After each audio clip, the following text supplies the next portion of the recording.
So, the instrument that I play on is a 6-string violin. So, a normal violin has these 4 strings. A viola has these 4 strings. And my violin has these 4 strings plus these 2. So I have all 6. This is an example of how something that looks bad can actually wind up being a good thing for you as long as you're staying true and staying on the path. So my violin got stolen in San Francisco. My car got broken into, and I lost my violin that my grandma had given me. And I'd had that violin for 25 years, and I had no need to be hunting around and looking and shopping for another violin. I loved that violin. It was great. But it did only have 4 strings. And so my violin got stolen, and for the first time in my life, I didn't have anything to play on. That didn't work for me at all. I have to have a violin. And so I started looking around, and I found out that there's such a thing as a 5-string violin. And I tried that and said, wow, this is great. I really like having 5 strings. And then I found out they even make a 7-string violin. And so I was really excited. I was like, well, if 5 is better than 4, then I bet 7 is better than 5. So I drove like 4 hours to this guy's house that had a 7-string electric violin. And it was too much for me. I couldn't figure out which note am I bowing, which string am I bowing, and which string am I fingering. I got all mixed up, and I said, no, this is too much for me. And so then I was wondering, well, I like 5, and 7's a little too much. I wonder what a 6-string would be like. And I thought about having one made for me and spending a few $1,000s having a really nice one made, and decided against that because I didn't really know if I would like it. So I found this on eBay. It's just an eBay special, and he was asking like $180, and I lowballed him an offer of $120. And he said yes, and he sent it to me. And I put on a new bridge, and I put on a new set of strings, and I had some luthier work done on the fingerboard and the nut. And lo and behold, at first I couldn't stand it. At first it was like, this is too confusing, there's too much going on. But eventually, I really have come to love it. And for a $120 instrument, it has really served me well. I've made 2 albums with it, and I really enjoy playing it. I play 3 hours a day, three times a week, 4 times a week at the airport, and it's really enjoyable. My next violin is going to be, believe it or not, an acoustic instrument that is made by Eric Aceto of Ithaca Strings in New York. And he's one of 2 makers that I know of who make 6-string acoustic violins. And then just when he thought he had it easy, just when he thought he had mastered the 6-string violin, along comes some little guy like me and says, hey, can you put another string on? And so I asked for a 7th string. So I'm scheduled this spring to be receiving a 7-string acoustic violin. And as far as I know, I'll be the only human on planet Earth playing a 7-string acoustic violin. And that sounds fun to me. I anticipate at first it's going to be hard to get used to, and then I think it will be my destiny. It will be the instrument that I'm called to play on.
free? And what's up with the outfit? Why do I look like Jesus?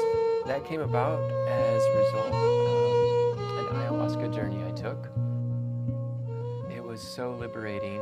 I laughed for 6 hours the first time upon finding out the answer to my question of what is this? Why are we here? What is this whole earth thing? What are we doing here?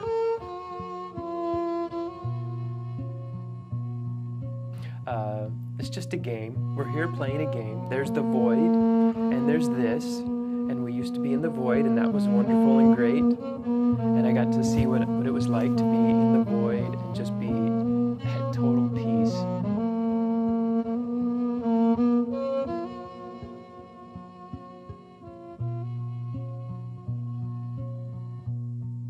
And then Mama Ayahuasca, so those of us who know her on a first name basis call her the Mama. And she came to me, and I expected her to be this old woman. And she wasn't an old woman at all. She was a 14-year-old girl, and she was very sprightly and very kind of cute and kind of like feisty. And she was like, come on, let's go play World. And I was like, no, I'm here in the void. I have everything I need. I am everything. Why would I want to go play World? This is such a hassle. And she's like, come on. It'll be fun. And that took about an hour of her, or it felt like an hour of her trying to pull me in to play the World game. And finally I said, all right, let's play. And so the big bang, and now we're all trying to work our way back to the one again, to be that one, which we really are, but we're currently happily living in this illusion. Happily meaning we wanted this. Might not feel happy at all times, but we did want it, and we did choose it. So.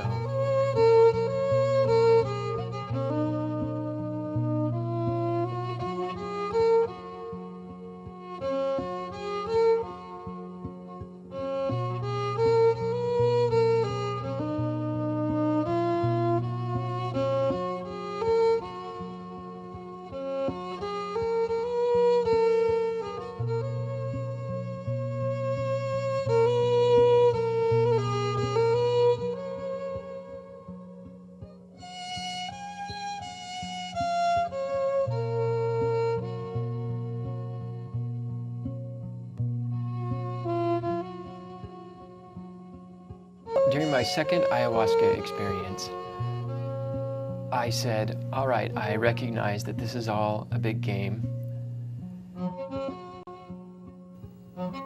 I see that I'm in this game, but I'm not playing it as well as I would like to. I would really like to play this game better, and I feel like what needs to happen for that to happen is I need a healing. My intention for the few weeks before the ceremony was heal Jimmy. And when I went to my ayahuasca ceremony, I got the master key healing to my entire healing in 2 sentences. And so the first sentence was, you've been living your life as an apology for being an unwanted pregnancy.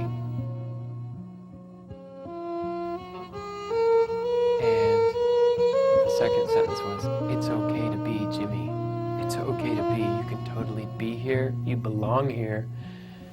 If you didn't belong here, you wouldn't be here. So the fact that you are here is proof that you belong here. So from a very early age, even before I was born, I picked up that it was not okay for me to be here. I had received feelings that, what an inconvenience for you to show up now. And so I had to kind of prove that I was good enough, that I was okay. Upon finding out that it is okay for me to be, I don't have to prove it anymore. I can just be here and I can take up space. And I just laughed and laughed and laughed, and I realized James Edward Braskett, none of those names really mean anything to me. No one who knows me calls me James. Edward, no one ever calls me. And Braskett, I don't know, I wasn't really born a Braskett. That came upon me a couple years later after birth. And I don't really know what a Braskett is, but I know that I want to be free. and I got to taste it. I got to go to the very top of the mountain during that journey, and I got to see exactly what it was like to be completely enlightened, completely fulfilled, completely everything. So you come back down and you, oh yeah, I'm Jimmy. Oh, that's right, I'm Jimmy still. But it's okay. It's like there's a tether tied now to the very top of the mountain, and it's almost like a bungee cord, and it's pulling me gently, you know. And I could stop and take a break if I want, but the pull is there. It's like I know how good it is to live on the top of that mountain, and so it's totally worth the cost, the things that you have to let go of to keep moving up the mountain. You can't carry all the crud that you have. You have to let some things go. And I was told I could wear white all the time if I want. So it's all a choice. I don't have to wear white.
time a little boy asked me, "Jimmy, why do you always wear your pajamas?" And I said, "Because they're so comfortable. You know, why would I want to wear something uncomfortable? This is just so nice."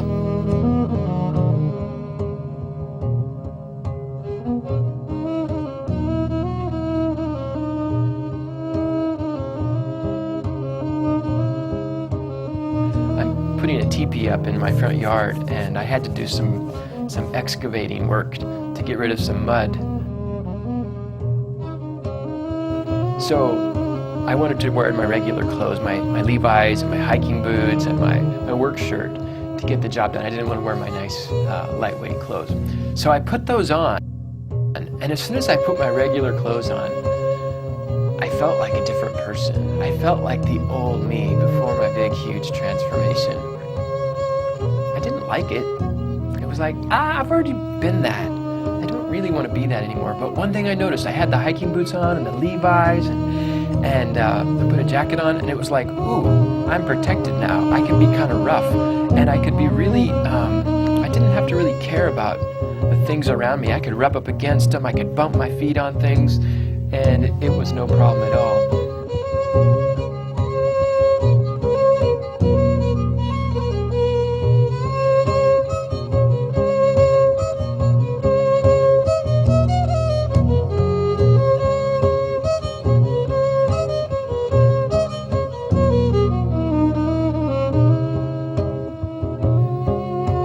Was really enlightening to how I've come to learn to exist.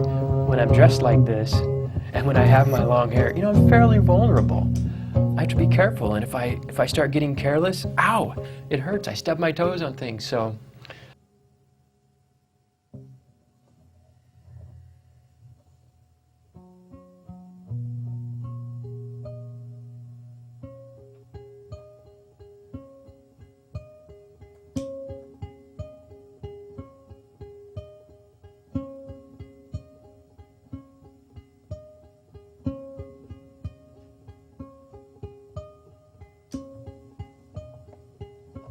It's good. I think that the white color is good for me. When I'm not doing well, the white is a reminder of how I should be doing. And when I'm doing well, the white is an expression of how I'm doing. And that just feels really good. So it's definitely who I want to be.